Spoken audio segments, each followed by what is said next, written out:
Fala, povo de Deus, turma memorável. Chegamos no dia 13 da nossa leitura compartilhada e o livro O que é um membro de igreja saudável.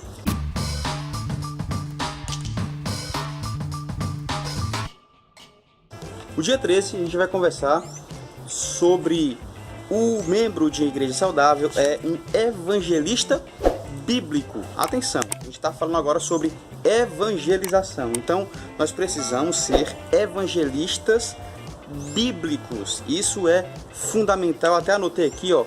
É muito importante essa palavrinha porque tem muito sentido para todos nós. E o autor vai começar, eu vou começar a observação aqui na página 74, tá? Ele diz assim: um membro de igreja saudável trabalha para assegurar-se de que ele mesmo é convertido, mas também para assegurar-se de que seus esforços evangelísticos são instruídos por um entendimento bíblico de conversão. Primeiro passo: eu sou convertido? Quando eu compreendo, nós vimos no dia passado, nos últimos 3 dias, 10, 11, 12, falamos sobre a conversão. Então, eu sou um convertido? E ele vai nos dar algumas reflexões para percebermos se estamos no caminho da conversão de fato.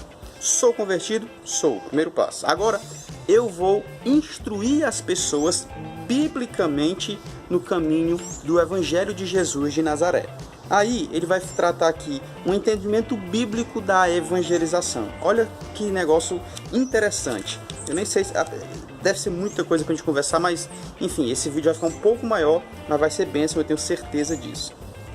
As notícias encorajadoras são que, se possuímos uma boa compreensão da conversão, reconhecemos que não dependemos da eloquência, de usarmos uma disposição do espírito entusiasta, canções e histórias cheias de emoção ou linguagem altamente apelativas. Estamos livres para confiar de modo simples e profundo em Deus e no poder do Evangelho para produzir o fruto de Deus, aliás, que Deus deseja. Olha, ele está falando o seguinte: algumas estratégias são utilizadas não para a conversão, e sim para a comoção. Vai mexer com a emoção e não o entendimento espiritual, o entendimento da necessidade, do pecado, não. Mas vai envolver o emocional nesse sentido. O emocional no sentido de que algumas estratégias são utilizadas para me tornar mais sensível. Gente, o que torna o homem sensível verdadeiramente é o poder do Espírito Santo de Deus.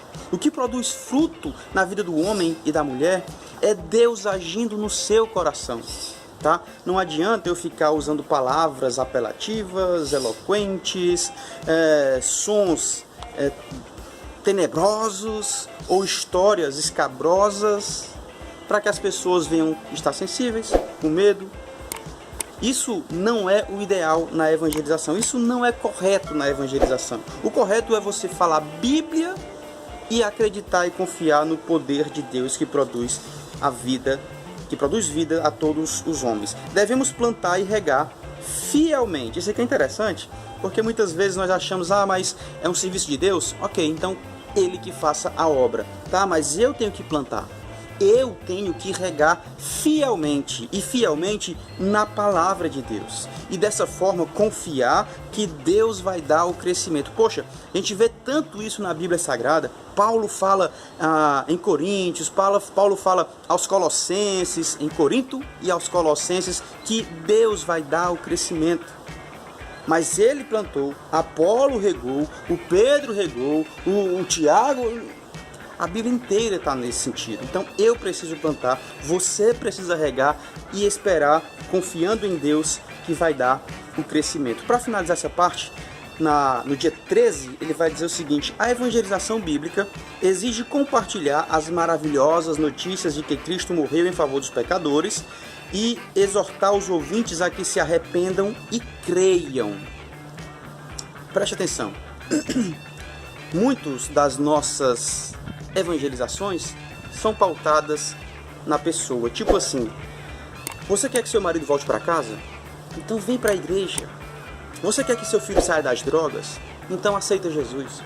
Você quer ser curado dessa enfermidade? Poxa, Jesus está aí para te ajudar.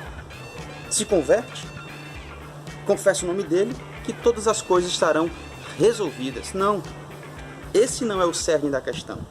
A evangelização tem que ser declarada que eu sou pecador, que Deus entregou seu Filho para morrer em nosso lugar, nos libertando assim da escravidão do pecado, porque somente o Filho tem o poder de nos tornar livres verdadeiramente. Atenção para o teor da nossa evangelização.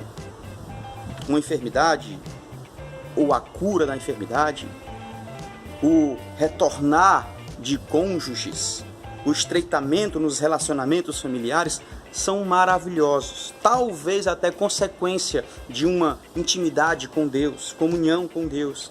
Mas isso não é o teor da nossa evangelização. O teor é Cristo pregado na cruz, que morreu e ressuscitou para nos libertar do pecado, porque todos nós pecamos e estamos separados da glória de Deus. E o salário do pecado é a morte. Somente Deus, em Jesus Cristo, pode nos dar a vida eterna e evitar a nossa morte para todo sempre. Ele continua dizendo o seguinte: João Batista pregou essa mensagem: arrependei-vos, raça de víboras. Jesus proclamou o mesmo evangelho. E o Pedro, ele também anunciou isso lá no dia de Pentecoste, dizendo as boas novas: arrependei-vos e crede no evangelho. Percebe o teor do evangelho?